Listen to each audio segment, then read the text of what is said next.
A pleasure to meet all at last, and welcome back to Survival of No Limits.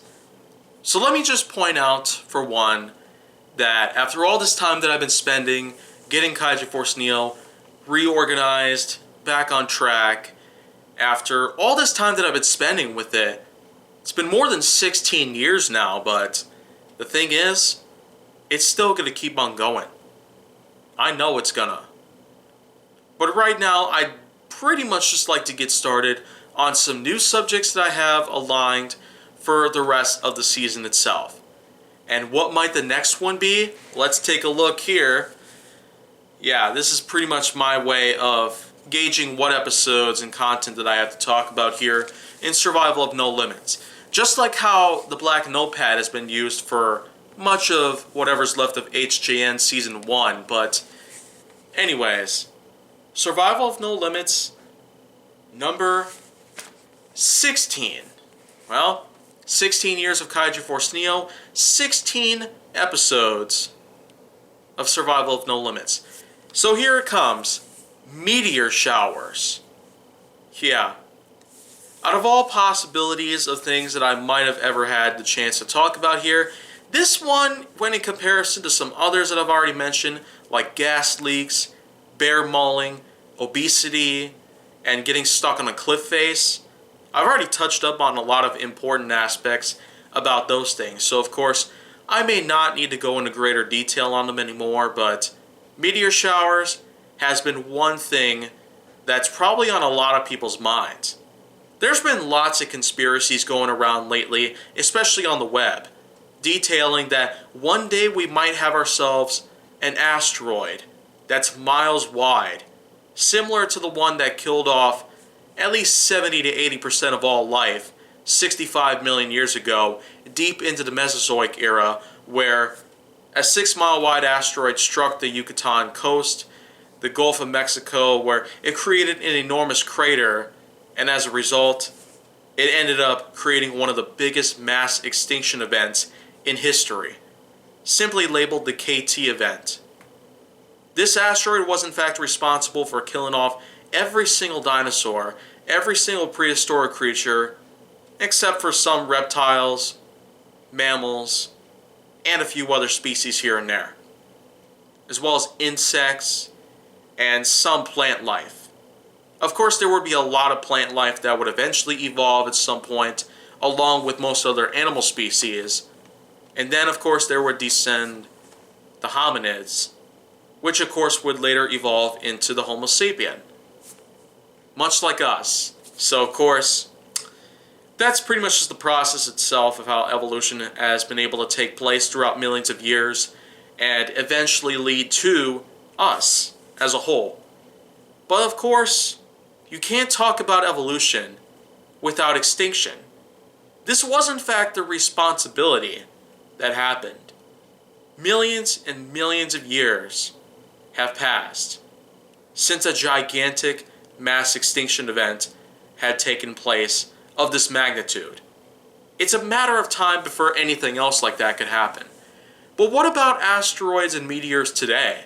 How well do they stand up in comparison to the KT event related asteroid? Well, let me tell you about this. Has there ever been a time where you notice an asteroid or meteor coming out of the sky, lighting up like a giant fireball, and then landing somewhere nearby, and then you just cannot believe your eyes?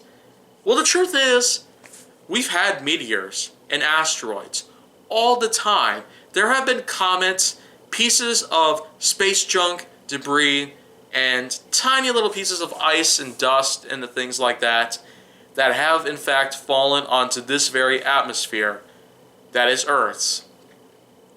But the truth is, it's probably going to be almost extremely unlikely for an asteroid that's similar to the size of the KT event asteroid that wiped out the dinosaurs.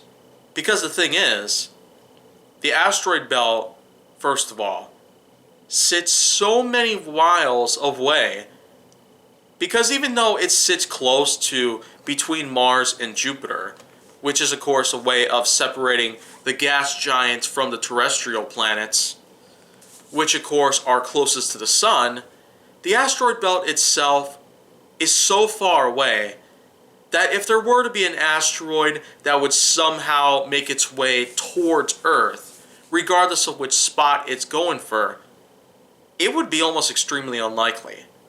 Because something that's so big would have to make a collision and possibly send a fragment of a giant space rock out somewhere to where it will eventually have itself its own trajectory that would gradually reach towards Earth. But even then, it would take a very long time for an asteroid that's about a ginormous size like that to reach Earth. It would take millions of years. As it turns out, the KT event-related asteroid actually took millions of years just to arrive to Earth. As it turns out, there have been various documentaries in the last couple of decades or so that have highlighted the fact that the asteroid that pretty much killed off the dinosaurs and wiped out most life on Earth during that era in history was actually created from an even bigger chunk of space rock. One that was even much, much larger in size. So of course the asteroid itself was just a small fragment, yet it was in fact 6 miles wide, which was enough to put the entire planet in extreme disaster. So you could only imagine how if that entire asteroid that was out there in the asteroid belt was all put together and not in pieces like it was back then, if that very same thing were to hit Earth, then chances are it would pretty much be the end of the world as we know it. End of story. But the thing is, like I've said, it's been extremely rare as we've known about it. Even NASA seems to be perplexed by all this stuff here. But we can always rely on them for information. A lot of astronomers and meteorologists will also help to determine whatever scientific relation comes by in terms of how an asteroid could possibly be flung towards Earth and then eventually cause mass destruction. Or, even worse, it could turn the planet into a lifeless husk. But will that ever happen? It probably won't. Not for a very, very, very, very, very long time. And that's what I know. But a lot of people might know otherwise, so of course, you can always talk about your side of the story like this in the comment section below, or you can always tweet me, comment on Instagram, comment on Mastodon, Tango, and the like, but otherwise, that's just my hot take on the whole situation as a whole. Meteors and asteroids, regardless of the showers, regardless of the extinctions that have happened because of them, space rocks are indeed a very common thing to come across whenever you're out there in the cosmos. But otherwise, there really are a lot of other things that I can in fact touch on, just so we can get to many other things that I will also talk about.